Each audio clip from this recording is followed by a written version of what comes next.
on, you guys? In today's video, we're gonna be going over A to Z course on escalation. What I like to do on dates, how I like to present physical intimacy, and how you can go ahead and understand the concepts at hand. If you're new to the channel, my name is Tristan. I teach guys how to talk to girls. I got over 1 million subscribers and followers across different platforms. Make sure that you're one of them.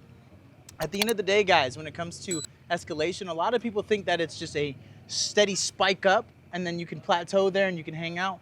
But you really have to understand that it's something that occurs throughout the transition of the entire date, and it begins as soon as the date starts. So in these situations, me living in Bali, I like to go ahead and make sure that I'm able to pick up the beautiful counterpart or the date that I'm going on my bike, because it allows, first and foremost, an introduction to intimacy. So as soon as I pick her up, I'm like, hey, I'm jokingly saying, hold on tight. Or if I'm being a little bit more serious, a little bit more flirty, I like to say things such as like, hey, my love language is physical touch. Go ahead and hold on tight. You know, I might do like a little bit of a jolt on the motorcycle just to spike up some emotion. We want to create a dopamine roller coaster. We want to create a dopamine roller coaster for the date that we're going on. So when we find ourselves in this situation, say you're driving a car, you're picking her up in your car, I love to go ahead and, you know, say, hey, I'm a super physical touch guy.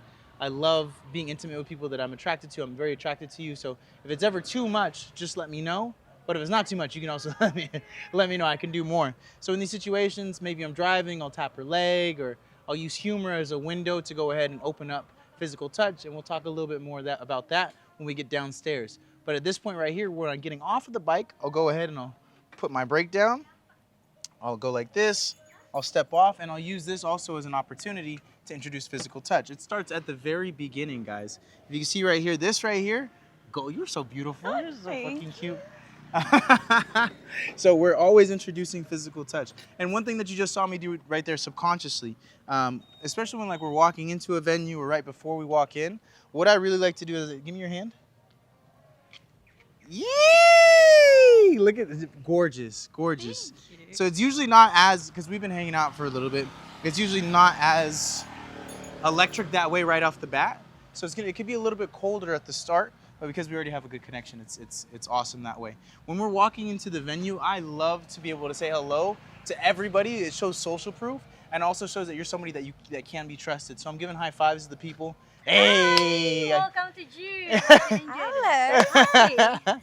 You guys so cool. Thank you so much. Good. I'm happy. How are you? Oh my God, I'm amazing always, every day. You are, Supposed to be like share the positive energy to everyone. What's your name? My name is Siwi. Siwi? And you? Tristan. Tristan. Nice Siwi, to meet you, nice to Tristan. meet you. And you? Fiona. Fiona. It's lovely nice to meet you. You're awesome. You're awesome. Wow. Thank you, lovely.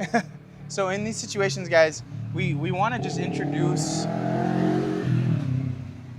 outside elements as soon as possible by saying hello to everybody. Some guys are a little bit less charismatic, some guys are more charismatic. I found it to be a great additive, as a benefit, to be able to say hi to people, because it shows that you're somebody that can be trusted. And when we're going through dates, one of the big things that we have to be aware of is the girl's nervous system. Physical escalation cannot occur if the nervous system is not at least a little bit calm. So in situations like this where we're walking down the stairs, I like to offer my arm and walk down.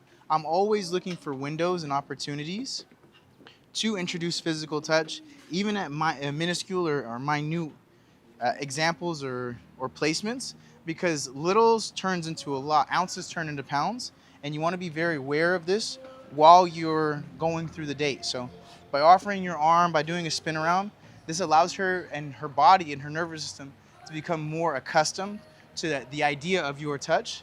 And as you move along, one thing that you guys never want to do on a date, especially at first date, never want to ask the question, where do we sit? Because escalation requires a leader. Somebody's got to lead the escalation. And when it comes down to sitting, when it comes down to where we're going to be going, what time we're going to be getting there, you want to set up the occasion for that. So yeah, when we're entering the location, say we're going to go and sit down. I'm going to sit in first and then go this way for a second. I'm going to stop her right there. Hey, whoa, whoa, whoa, where do you think you're going? Okay. Oh, so cute. Yes. When it comes to sitting down at the date and having conversation, I love to sit on the same side because I want you guys to have this ideology. This is not a business meeting. We are not here to talk numbers and spreadsheets. We're here to create physical and romantic connection between two people.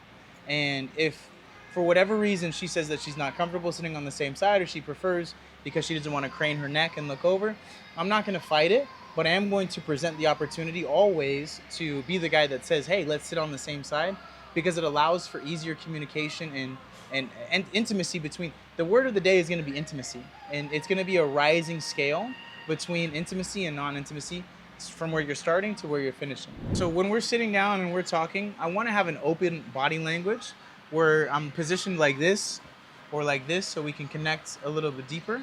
And through the course of the evening, I'm going to be looking away and then be looking towards her, looking away, looking towards her. But I want to have this open body language so she can feel the energy of me in this open space right here.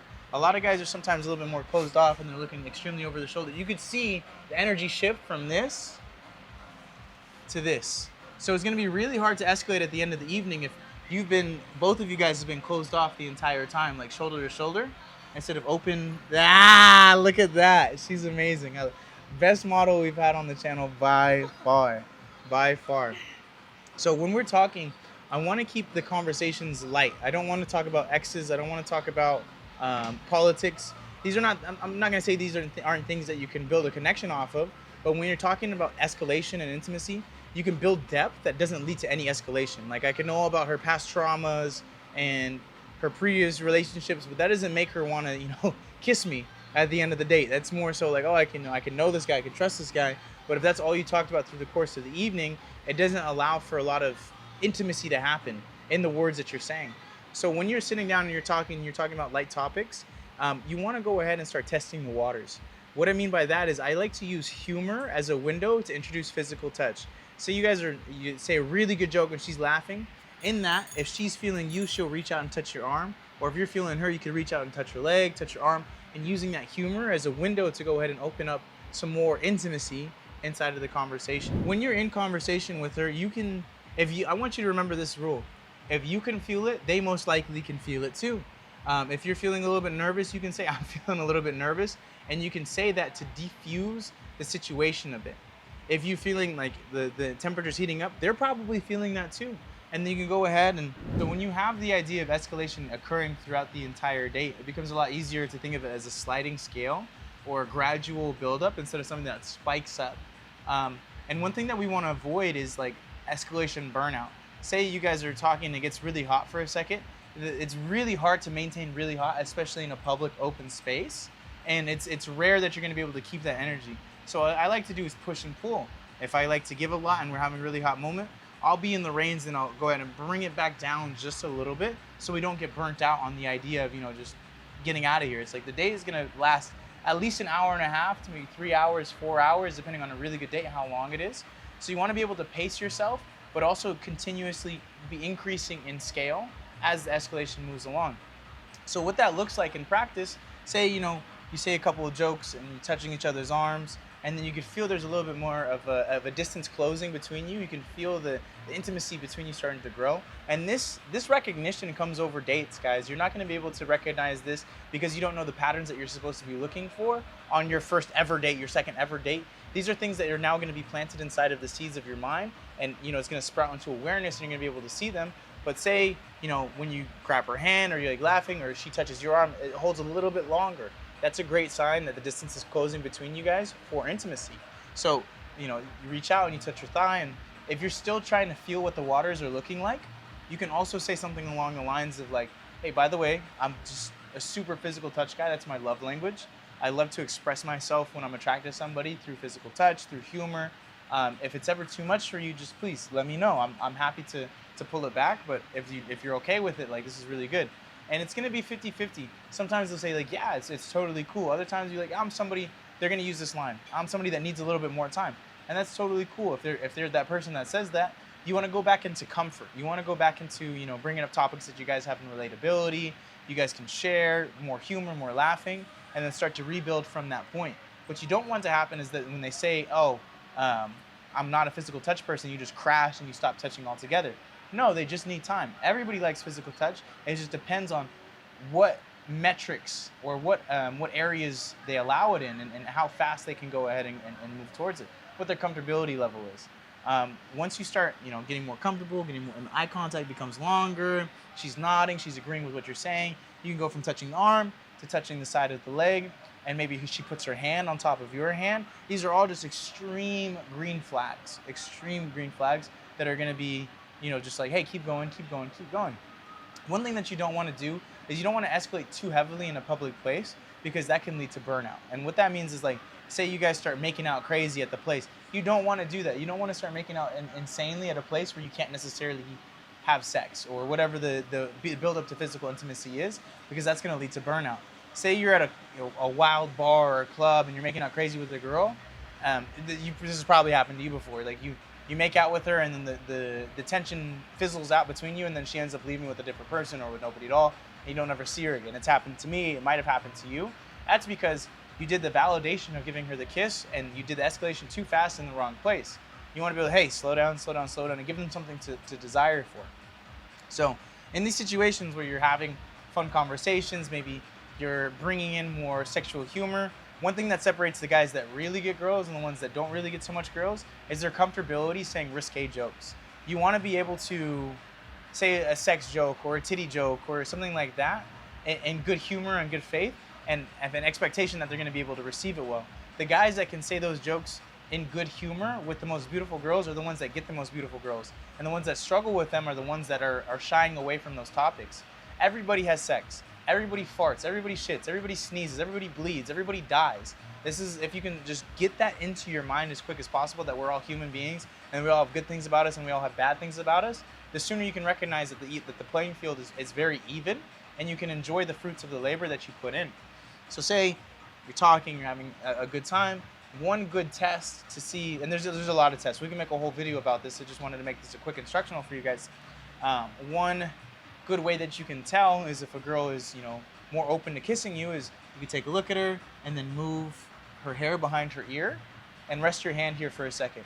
If her instinct is to pull back, that means that you need more comfort. If her instinct is maybe to lean into it or to allow you to do that, and if she takes a deeper glance into your eye contact, that's a green sign that she's like ready for more physical intimacy, which could lead to a kiss, whatever it is. Say you guys exchange a kiss, the energy is really good between you guys. One mistake that I see guys make a lot of the time is they stay in one location too long and energy gets too sedentary or too stationary. One thing that you want to do is you want to be constantly changing locations, even in the same venue. Like, look, we're in a beautiful place right now. Say we're about 30 minutes into the date. I'll say, let's go explore around. Even if you've already been here, you still want to go explore around because it allows her to view you as a leader. So let's go explore around. After you, beautiful. Look at this, guys. Physical intimacy, love that, because you introduced it early. So say we're walking around, I got my arm and her arm in my arm, we're exploring around. Now we're on an adventure. No, it's no longer just, hey, we sat down for dinner and a date. It's like, look at this amazing place. They got eyes here and these little cabanas right here. There's so much to explore in any venue. And when you take the lead, like, the man has to be the leader. Absolutely has to be the leader. There's no ifs, ands, or buts about it. So we're walking around, we're exploring. Oh, look at this, enjoying the moment together. I think what a lot of guys fail to realize is that sex is it's a consequence of connection. It's not, a doorway to connection. You want to be able to connect intimately and physically with somebody because you had such a good time with them, not just because you were, like, a lot of guys. I mean, and I've been guilty of this too. A lot of guys are so focused on sex that they fail to create a connection with somebody, actually get to know them and enjoy the time with them. So as we're walking around, we're exploring around, and we're seeing just like whatever the venue is, or maybe we go to a different venue, maybe we go get ice cream, maybe we escalate to a different location, or maybe start with appetizers here, go get a drink over here, and then go to a different location afterwards. You always want to be like progressing, and then eventually it's going to end up back at your house. And one good question that you can go ahead and ask when it's time that you feel to go back to your house, it's like, I'm having such an amazing time with you. I feel like I want to get to know you more in a little bit more intimate place. Let's get out of here. Yeah, we can. And then from there, hi. And then from there, you can go ahead and make the transition back to your home, where you have a whole different, escalation video. This one is more so on the date. If you got value from this video, please subscribe to the channel. It helps us out so much. I wanted to make a quick instruction on how I ideologize, or how I think about escalation on dates. It's a constant upward sloping motion. And if you have a good dancing partner, they're going to allow you to be the leader and to be the man. And if they're not allowing you to be the leader and being the man, you need to do some work. Maybe you need to work on your physical, maybe you need to work on your leadership, maybe you need to work on your vocabulary, maybe you need to work on your vocal game, whatever it is. There's areas that we can all improve on all the time. But you, my friend, the area that you need to improve on is by subscribing to this channel. If you made it to this point of the video, leave a prayer hands emoji. I love when you guys do that. It means that you've watched the entire video, and I love to see it. If you guys are interested in coaching, I'm the man. I can guarantee that I can help you through my 10,000 experiences, at least help you get your first 1,000, at least. I want to say thank you so much to my beautiful co-host, Miss Fiona. You can follow her at, we'll put her Instagram into the description down below so you can give her a follow and support her on her journey. Thank you so much for being here, beautiful. Thank you too. With that being said, you've been fantastic. With that being said, guys, we are going to get back to lunch and make some more content. So I'll see you guys in the next video. Peace out.